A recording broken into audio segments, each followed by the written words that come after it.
அஸ்ஸலாமு அலைக்கும் வரஹ்மத்துல்லாஹி வரகாத்துஹு. பிஸ்மில்லாஹிர் ரஹ்மானிர் ரஹீம்.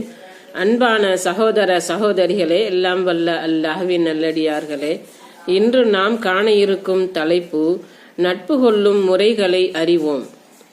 அல்லாஹ்வின் தூதர் ஸல்லல்லாஹு அலைஹி வஸல்லம் அவர்கள் கூறினார்கள், என் விஷயத்தில் ஒருவருக்கொருவர் நேசித்துக் கொள்பவர்களும், என் விஷயத்தில் அமர்பவர்களும், என் விஷயத்தில் போட்டி போட்டுக்கொண்டு செலவு செய்பவர்களும் எனது பிரியம் உறுதியாகிவிட்டது என்று அல்லாஹ் கூறுகிறான்.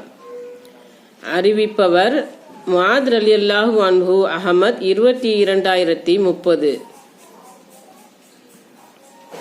அல்லாஹ்வின் தூதர் ஸல்லல்லாஹு அலைஹி வஸல்லம் அவர்கள் கூறுகிறார்கள், அல்லாஹ் மறுமை நாளில் எனக்காக நேசம் வைத்துக் கொண்டவர்கள் எங்கே? என்னுடைய நிழலை தவிர வேறு நிழல் இல்லாத இந்நாளில் நான் அவர்களுக்கு